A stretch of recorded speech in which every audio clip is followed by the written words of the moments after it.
Hey everyone, we're back with some highlights from that game, and Luke is going to tell me all the things I missed. So, we can talk about that a bit later, but we can go straight into highlight number one. So, one of the really bread and butter plays for Nekroz, when you're playing against a deck that isn't Nekroz, you're able to summon Trishula and defend against some of the defensive traps. So here we see him summon Trishula. He's feeling pretty happy about that, and his opponent thinks he's going to be able to defend that with a Fiendish Chain. So here we see it applied, and immediately Zoltan flips down that Book of Eclipse and makes that resolve.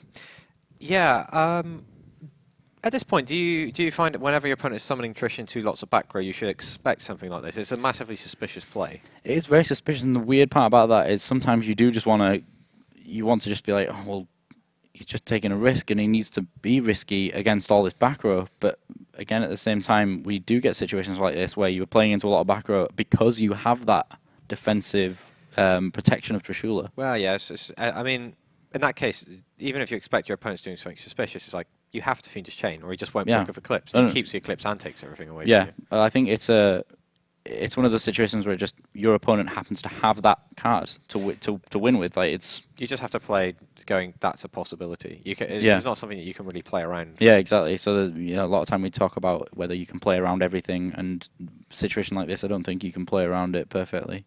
Yeah. You have to kind of prevent the Trishula. Yeah. Yeah, absolutely. Yeah. You can take a look at item number two, yeah. So the next one is just this big Regeki play that we saw that kind of dealt with all the problems for for Andrea. He didn't really have a great way of removing Trishula, and here we see him get that straight off the field, and he managed to get Classless off as well, which was more important, I guess. Yeah, being able to take both of those cards out and open the field up into his favour was very, very important part of the reason he won that game. Yeah. And moving straight on to highlight number three, on the flip side, we see another Regeki play from Zoltan, destroying all of these Exceed monsters and that Altair. Just absolutely devastating card. Just goes to show how powerful it is. Yeah, I mean, in that game, Zoltan still lost that game. Yep. But it was still, and you see some very impressive Regekis there. People holding it back, looking for that window, going, now's the time. Yeah, just really taking advantage of your opponent overextending into an open board and thinking, oh, I'm safe. The thing is, at some point, your opponent has to overextend. They have to commit, or they are going to be in a position where they're going to be so far behind if you commit.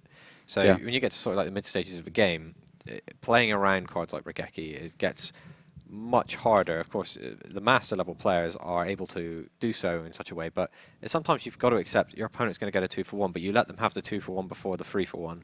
Yeah, and it's trying to narrow them into that, right? Yeah, I think it's the matter of where you don't want to play. You can play around it by playing slowly. You don't commit heavily to the board. You just make your plays. You don't mean slowly as in.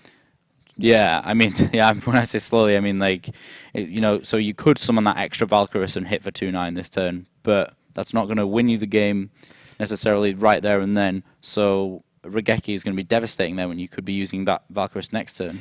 Yeah, so you set the situation up where you attack. If your opponent lets the next 2 attacks go through, they lose. They have to Regeki. Take 2, you still have the Valkyrus, as opposed to attack, haven't quite won, Regeki, and then you have no follow-up. Yeah, exactly. So it's all about that. Managing your follow-up is a good way. So it's just all about that. So game 2 was pretty short. We didn't really have much to say about that. So highlight number 4. So here we see Andrea set 3 cards, set his monster, and then Zoltan plays Royal Decree, and that's all she wrote. Yeah.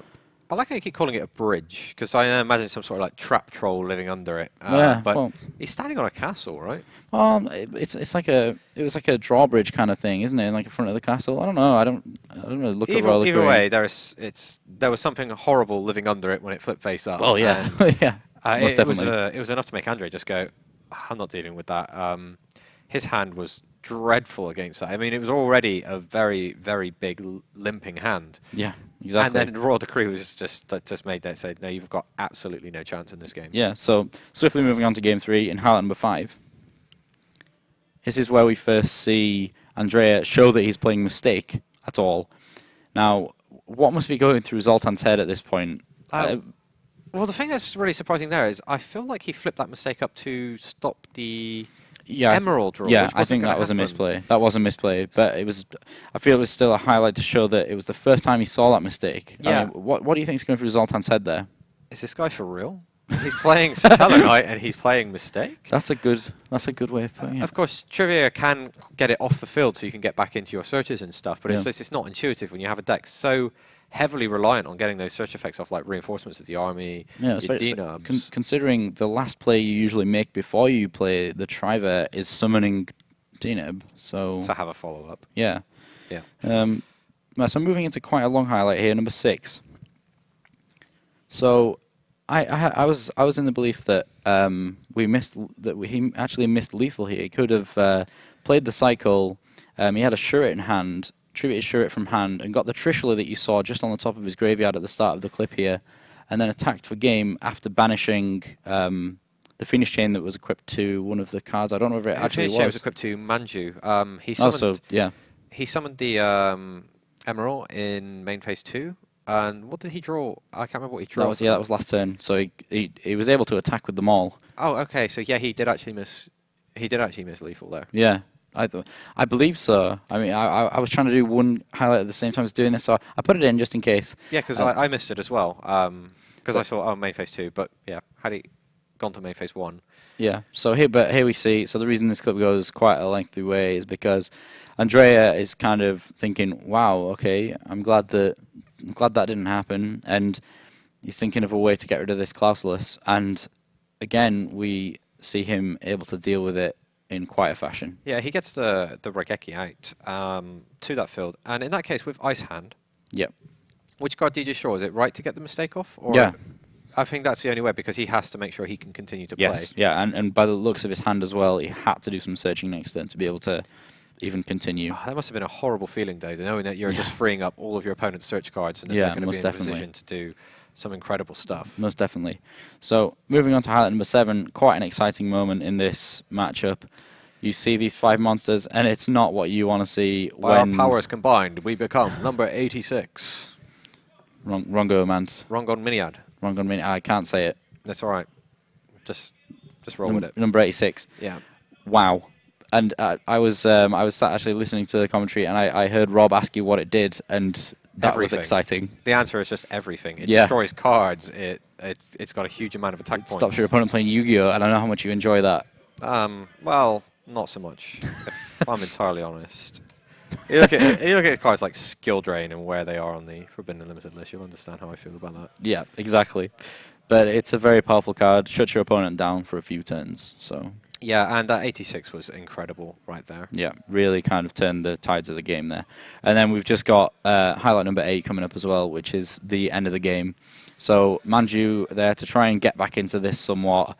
And there's the Fiendish Chain, and there's the Handshake. That was like a tactical bunker of answers right there. It was like, regardless of what play. Fiendish Chain, Vanity's Emptiness. He's still got the Rongon Miniad out there that's unaffected by other cards, and it's just like, there was absolutely no way you could possibly get through that. Yeah. Absolutely ridiculous, and very well played by Andrea. Looking forward to seeing both these players at the World Championships in Kyoto. Yeah. Later this year. Yeah, that should be great. I mean, they were playing for the European Championships here, but they're both going to be making that trip over to Kyoto in Japan to play in the World Championships. Yes. All right, I think that's everything we have for this highlight section. Stay with us. We'll be coming back with the top 64 of the main event very soon.